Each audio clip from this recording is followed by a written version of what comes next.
All right, everybody, good evening. My name is Craig Blanchett, and I am an independent certified Optavia coach.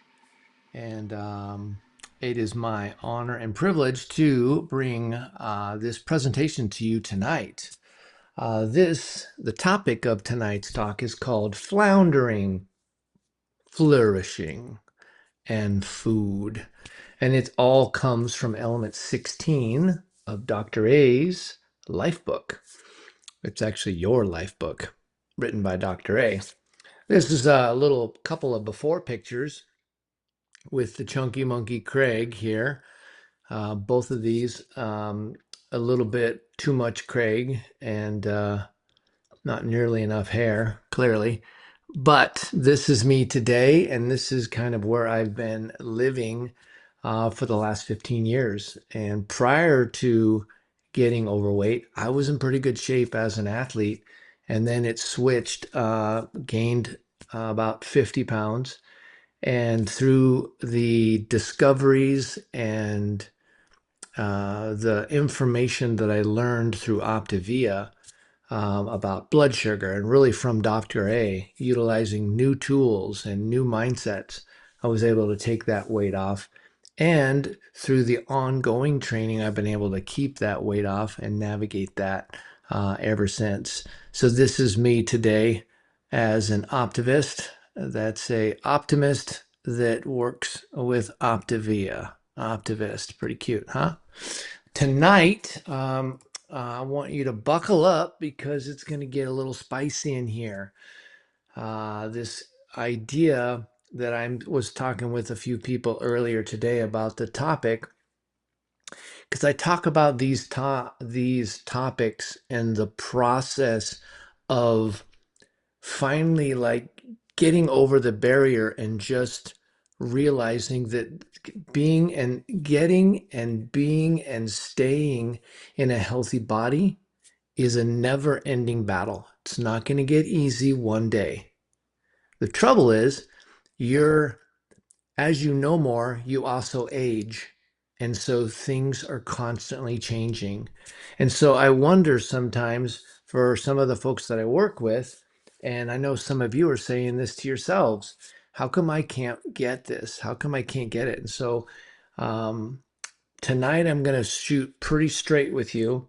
And ultimately, everything that I'm saying tonight is hopefully going to challenge your past self for the benefit of your future self. And one thing I'm sure about is that you can transform the way that you think, the way that you act based upon your emotions, the friends that you have, so many things in your life. And I want to take you all back to Dr. A's life book. This is literally just in the first few pages of the life book. And this is actually on page number 6. I'm going to read this to you because I think it's profound. Dr. A says one of the biggest and most powerful realizations we can ever have is to know that our life path is not fixed, meaning we're not on a predetermined outcome where there's no input or corrections that you can make. Everything is just what it's going to be. The way we think, the way we act, the people we spend time with, even the world you live in can all be changed. All things are possible. You have the capacity over time with specific focus, guidance, and practice to become the dominant force in your life. Think about that. If you want to read that again, that is on page number 6 of Dr. A's Your Life book. And so tonight we are going to go through a couple of things, and I want to start off with some questions and maybe some things you've heard in your head before. First question is, I knew it was bad, but I ate it anyway. right? I've got some clients that say, oh, I knew what I was doing. I saw that cookie and I just didn't give a crap. I just decided to eat it anyway. Have you thought that? You can put a 1 in the chat. Won't be able to read the chat live, but you can put a 1 in the chat if that is the case for you. But so that concept, I knew it was bad, but I just went ahead and ate it anyway. I figured I can get to it tomorrow. This thinking is in your way and will need to be dealt with in order for you to attain the health you want. Here's another question you might have.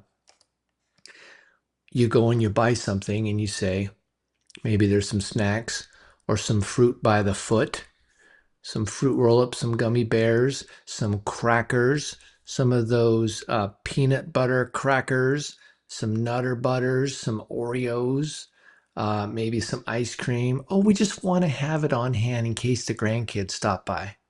The grandkids live in Florida and you live in Washington. They're not stopping by, folks. It's for the kids. I guess the question I would have you ask yourself, are you eating the kids' snacks? If they're for the kids, why are they in your mouth? Next one. Sometimes people ask this. How did I get off track again? I was doing so good and now I'm just off track again.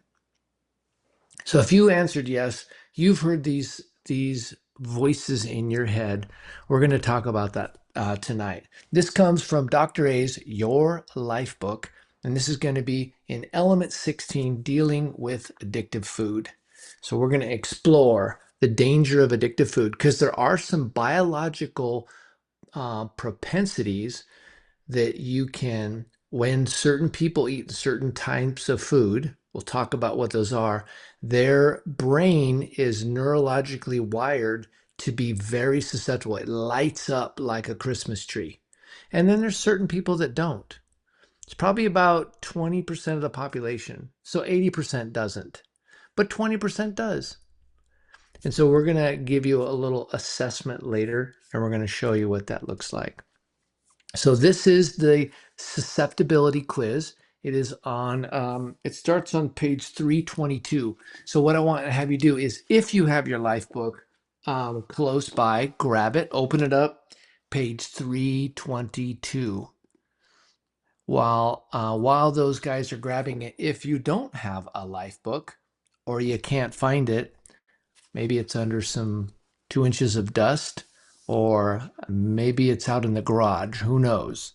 We're going to go through this assessment so you can take it with me right where you are right now. So you want to grab a pen and a piece of paper, all right? And I'm going to give you the scoring card here, right? I'm going to give you 10 questions. There's only 10 of them. And you're going to answer either rarely, occasionally, or daily. There's 3 options: rarely, occasionally, or daily. And at the end, we're going to add up all the rarelies, all the occasionallys, and all the dailies. So write those 3 words down. And every time I give you a question that's one of those, just put a little hash mark next to it. All right. So if the first question is rarely, we put a little dash mark right next to rarely. Okay. Hope you guys are all ready. Kind of flying blind tonight. I can't see you, but I know you're there. All right. First question is, I find it difficult to control how much I eat. Is that a rarely number? Is that occasionally? Or is that daily? All right. So again, if you guys missed it, you're right. Write down rarely, occasionally, and daily, and just put a little hash mark next to it for whatever answer it corresponds with what you are. Number 2, I crash in the afternoon.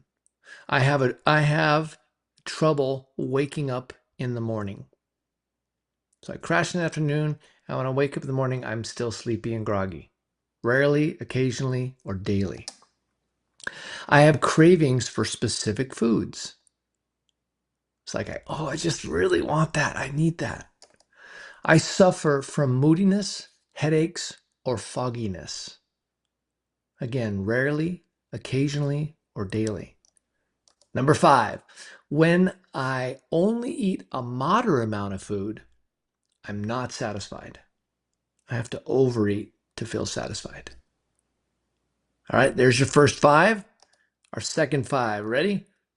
Number 6, I feel guilty after eating, rarely, occasionally, or daily.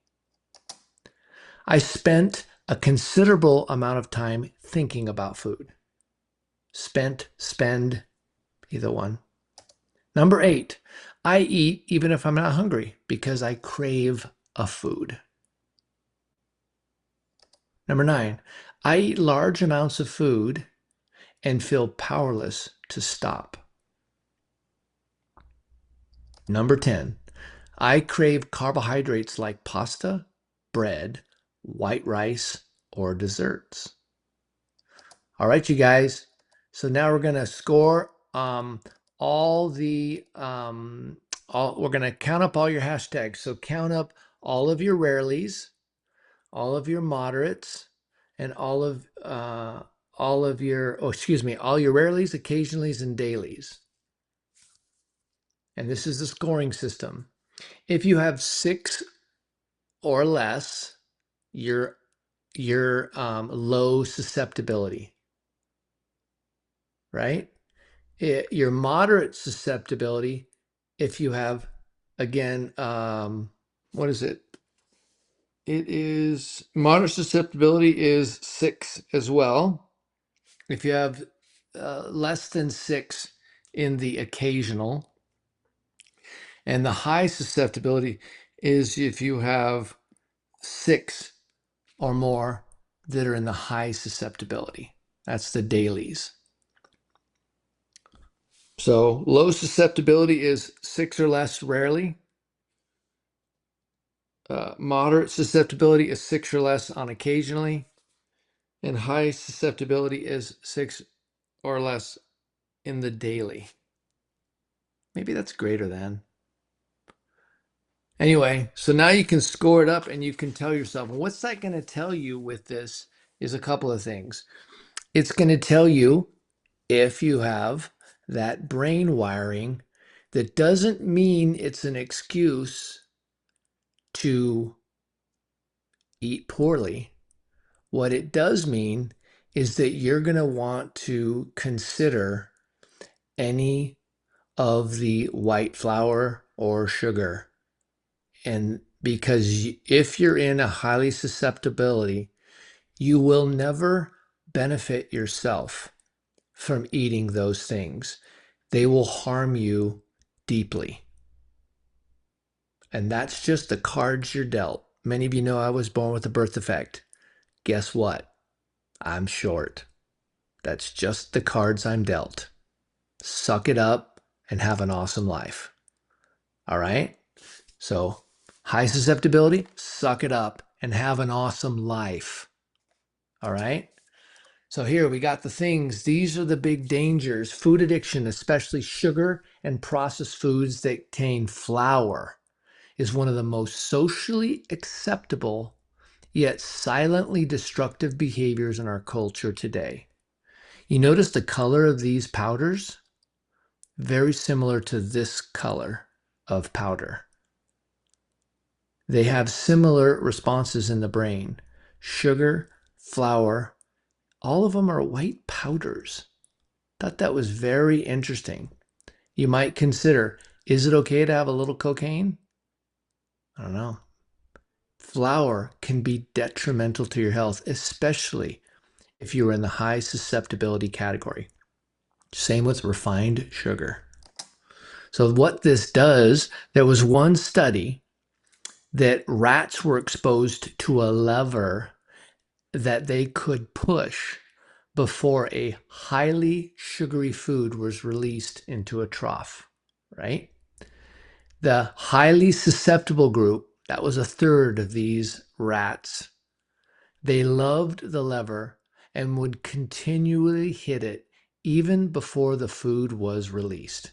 They were just all about the lever. That was the highly susceptible group. That's the suck it up and have an awesome life group. Because actually, you're way beyond a rat. The moderately susceptible group, a third of those, these rats would come to the lever sometimes, and sometimes they would not. They were moderately susceptible. And then there was a third group that was low susceptibility.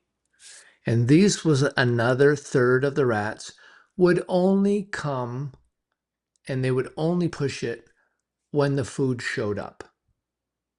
So they were like, oh, well, that looks interesting. But they just didn't really have much attention to the lever. The food showed up, and that would only be when they would have a concern for it. So you might be in the low susceptibility, and you might just have had a family of origin that liked eating sweets. Well, you probably can kick that pretty easily, even the moderately susceptible ones. And you can still have these things occasionally, but it's not going to rule your life. If you're in the red, you're in the highly susceptible, you'll never get better by having it. So you might just decide to say, it's not going to be in my life, and you're going to suck it up, and you're going to have an awesome life. There's no excuses here. What we want to do tonight is we want to talk about something, a couple new phrases, the FF. It is the flourishing factor. Who wants to increase their flourishing factor? Right? So you see this lady and she's walking past all of the chips and the Cheetos and the Coke and the Doritos and all the little processed flour foods, wheat foods with all of that magic sauce on them. And you're walking past those through the door that's called flourishing. Do you want that? Do you see that? How do you imagine yourself? Do you visualize the difference between stopping and having chips versus walking past those things and moving into a new way of living called flourishing? Right? If not now, when? When are you going to decide that flourishing begins now? I'm walking past these things, and it's as hard as it is. One thing for sure about the hard thing, your brain will always trick you into saying, tomorrow will be easier. I should wait till tomorrow. Next week, I'll start because it will be easier. Next month, I will start. It'll be easier. When I get back from vacation, I'll start because it'll be easier. Be sure in your brain that when tomorrow comes and it's upon you, it will be now. When a week in the future, when you actually have to make that decision, it'll feel exactly like it would feel if you just made it now. It's not easier in the future. It's just as hard as it is right now. But your brain plays a trick on you and says, let's push the hard stuff off because we want to enjoy these chips or this pizza or this whatever. Increase your flourishing factor, visualize it, decide to jump in and just get after it, right? What can you do to stack the deck in your favor, right? You see this lady sitting at a coffee shop. She's got a cup of coffee and a piece of chocolate cake. It's probably buttercream frosting. And she visualizes this woman outside saying, I'm flourishing. I'm waking up in a body. I say, man, it's good to wake up in here. Imagine yourself getting out of the shower and you take a double take and say, who's that lady? Wow. Who's that guy? Maybe you stop and you do a little pose, a little check in the mirror. You know what I'm talking about. Imagine you go into your closet and you look at your clothes and dang it, all of them fit and they all look great. No more hiding or layering or, oh, this is frumpy. Got to do that. Maybe I'll wear a turtleneck. Yeah. What if you went into an everything fits closet? Why not you? It's possible. Why not you? Stack the deck in your favor. We're going to talk about another concept here. It's called the concept of two anchors. So imagine that you have a boat and the boat's got one anchor. That's essentially you and your desire to be healthy. Okay. So you're there and you're working with your coach and you have a desire to be healthy. And there's a storm coming. It's called Thanksgiving. It's called the birthday. It's called whatever, Tuesday, right? What if you had another anchor? First anchor is helping yourself with your resources. But there's another anchor that many of us coaches get to experience. And I realized that those of you that haven't decided to help others or coach, you don't get this. And it's helping someone else. When you've got working with your coach, you've got one anchor. And when you're helping someone else, it anchors you in a different way. So when that storm comes along, you may not make healthy choices for yourself, but because you're mentoring someone else, you decided, I'm not going to do that today. I'm out with my friend. They're looking up to me. I'm I'm helping them. I'm going to not have the thing that I wanted to have. I'm going to have this other thing that I want to have, and my future self wants that too. So this is the idea of what we're calling a health sponsor. This doesn't mean you're a health coach. It's probably more than just a referral. Hey, friend, go talk to my coach. They're awesome. This is a health sponsor. Well, what does it mean by having a health sponsor? Well, what would happen literally if you helped someone else on their health journey? You know a lot if you've been around a while. You know, you have a health sponsor, probably your health coach, but you might have some other people that sponsor you and they encourage you and they cheer you on. They might be a walking partner, right? Someone that you meet up with and you walk with them. Someone that when you go to the gym, you see them and they're like, hey, great job showing up today. I knew you could do it, right?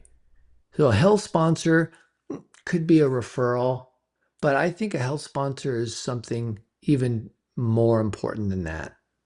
A health sponsor would be somebody that would be like, well, I'm going to connect you with my coach, but I'm going to cheer you on your journey. So when we go out to eat, I'm not going to recommend ice cream. What if your spouse was a health sponsor? Wouldn't that be awesome? You might say, when I show up or say I'm going to show up for a walk, I'm not going to cancel because I'm your sponsor. I'm there to help you. I'm there to show you the ways. I'm going to be an ally, right? Not what's the other A word? An accomplice. When you go eating with them, you go out to eat, they don't bring donuts. That's a health sponsor, right? Lots of these different options that you can have. Think about it. Who are you going to sponsor and cheer on that's struggling with their health? You may want to involve your coach, your sponsor, and then you're going to go come alongside somebody else and you're going to say, hey, let's do 10 push-ups a day. I'm going to do mine and I'll text you when I'm done. I want to make sure you do yours too. Let's do this together. Think about that idea of those anchors. That's going to anchor you to someone else's journey that's looking up to you and counting on you. And you're anchoring yourself to your coach's journey. And you're looking up to them and they're working on you, right? One of the biggest things with this whole process, right, is called, this is really the antidote. And these words are so simple, but don't confuse the simplicity for the power at which these can have in your life. Stop suspend any further decisions. It's going to take a lot for some of you because that train just does not want to stop. Then you ask yourself with a challenging question, is this going to serve me in the future? Or am I going to just continue the old patterns and not change? Am I going to support the old me? Or am I going to battle for the future me? But you got to stop. You got to give it a little bit of time. 90 seconds. That's a minute and a half, which can be an eternity when your body and your brain is telling you, I want this now. I don't care. Pause. Give yourself a chance. Stop. Challenge. And then make a choice to choose not only what's going to be satisfying now, but tomorrow you'll thank yourself. And when you do this, and it's a decision, when you do this, this is going to break those chains of you going back all the time to the old diet mentality. I'm telling you, this is the magic thing. And here's some new words for you. You can write these down. You battle for your best. You fight for your best and begin flourishing. Battle, fight, flourish. Battle, fight, flourish. You guys can say it with me. Battle, fight, flourish. Don't expect it to be easy, but expect it to be worth it, and you can do it. Earlier I said, suck it up and have an awesome life. Is that what you needed to hear tonight? Most of you have legs. I was born without legs. I can't suck it up and have legs, but I can suck it up and have an awesome life. You can suck it up and have an awesome life no matter what family you were born into, no matter what brain you have, no matter what your circumstances are. You can suck it up and you can have an awesome life and choose not to give in to the easy way, but choose to battle, fight, and flourish. Think about those anchors. Who are you going to sponsor? Actually, I'm curious if you'll put in the chat, if you have somebody that comes to mind that you want to sponsor, you want to cheer on, you want to partner with, you want to come alongside, you want to show them about low glycemic foods, maybe you want to take them a lean and green, put their name in the chat. I hope the chat's just blowing up right now, because this is going to be so meaningful, not only for you, but for them too. Sponsor somebody. And I'm going to close tonight here with this. Strangely, life gets harder when you try to make it easy. Exercising might be hard, but never moving makes life harder. Mastering your craft is hard, but having no skills is harder. Uncomfortable conversations are hard, but avoiding every conflict is harder. Easy has a cost. That comes from our friend James Clear.